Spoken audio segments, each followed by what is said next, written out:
O filme 47 Ronins é um exemplo clássico de um projeto onde cada envolvido seguia sua própria direção, resultando em uma grande produção com Keanu Reeves sendo praticamente despedaçada. Inicialmente pensado como uma versão sombria e sangrenta de O Último Samurai, com um orçamento alto, mas não exorbitante, o filme se tornou um dos maiores fracassos de 2013. Vamos lá! Após o grande sucesso do curta The Gift, o diretor Karl Hinsch chamou a atenção dos estúdios de Hollywood. É difícil dizer por que um diretor novato recebeu a oportunidade de dirigir um filme com um orçamento tão grande. Talvez tenha sido a influência de Ridley Scott, que promovia Hinsch, colocando-o no comando do filme Prometheus. Por algum tempo, Ridley Scott não queria ou fingia não querer dirigir Prometheus pessoalmente, e assim ele empurrou a candidatura de Hinsch como diretor para o estúdio. No entanto, o estúdio 20th Century Fox suspeitou de algo errado e insistiu que Prometheus fosse dirigido pessoalmente por Scott. Caso contrário, eles se recusariam a investir uma grande quantia de dinheiro no filme de ficção científica. Hinsch saiu do projeto, mas quase imediatamente se comprometeu com o remake de Fuga no século 23.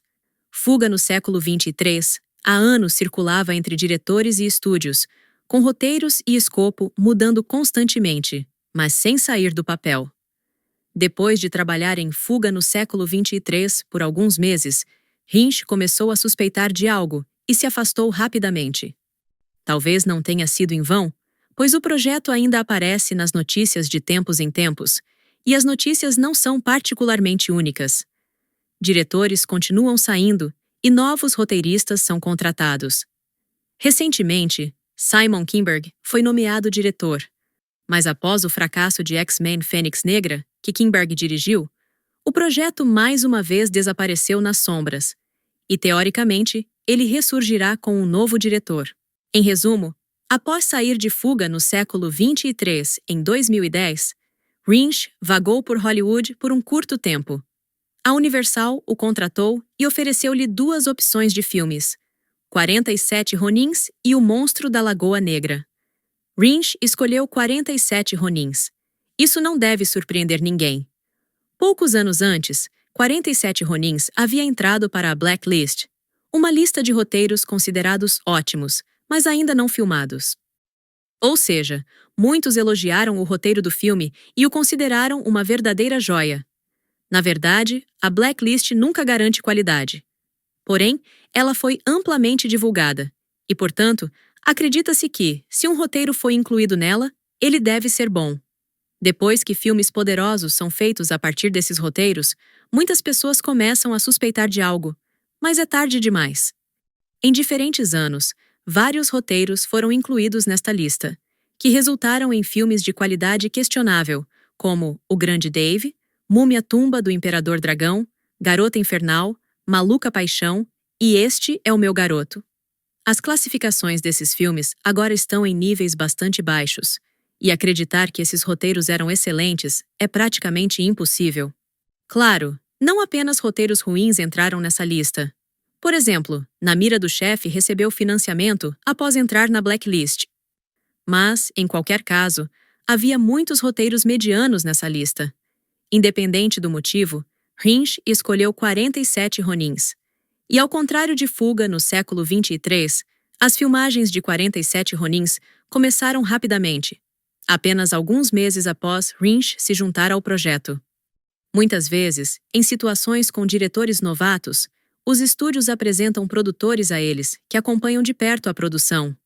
Todavia, no caso de Hinsch, a Universal optou por uma abordagem diferente e deixou a supervisão de lado. O orçamento inicial de 47 Ronins era impressionante, mas ainda não atingia a categoria de blockbuster. Aproximadamente 120 milhões de dólares foram alocados para o filme. Oblivion com Tom Cruise, lançado no mesmo ano que 47 Ronins, também teve um orçamento exatamente de 120 milhões.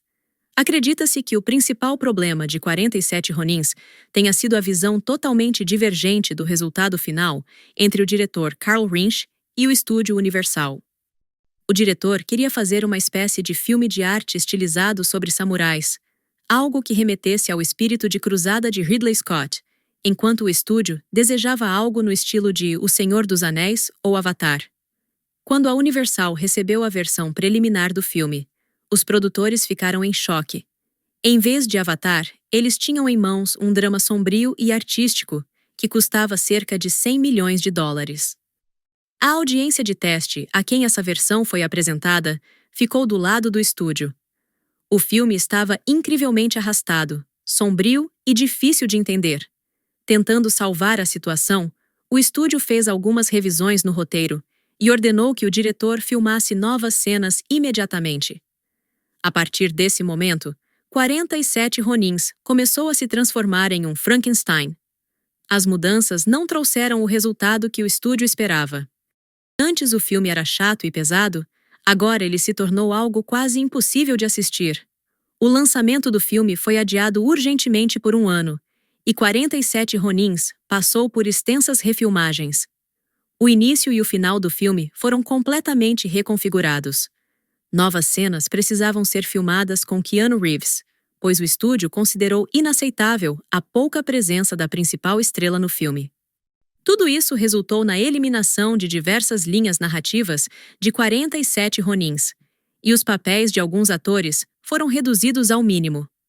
O papel do ator que interpretava o capitão, por exemplo, foi quase totalmente removido.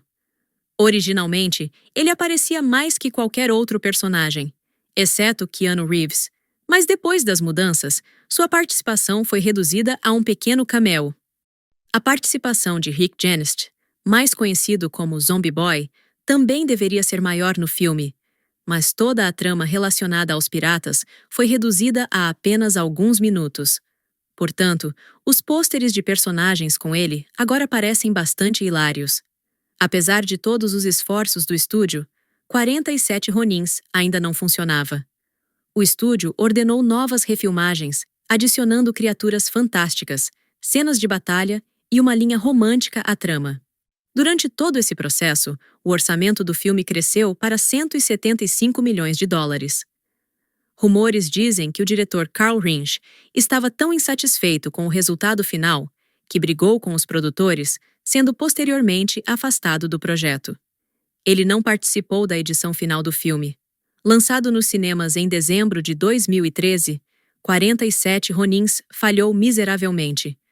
Nos Estados Unidos, o filme arrecadou apenas 38 milhões de dólares. Ele também não conseguiu se sair bem no mercado internacional, onde os valentes samurais japoneses conquistaram mais, 113 milhões de dólares. Estima-se que o estúdio tenha perdido entre 100 e 150 milhões de dólares com essa produção épica de samurais. A carreira de Karl Rinsch terminou abruptamente, e ele nunca dirigiu mais nenhum filme após 47 Ronins. É uma pena que com filmes desse tipo não seja possível ter uma situação semelhante à do Troco de Mel Gibson, onde obtivemos 2 filmes completamente diferentes e tivemos a oportunidade de comparar a visão do estúdio com a do diretor. Mas quando um filme requer um trabalho extenso em efeitos especiais, não é possível montar uma segunda versão por apenas alguns milhões de dólares. Obrigada pela sua atenção. Inscreva-se e fique conectado.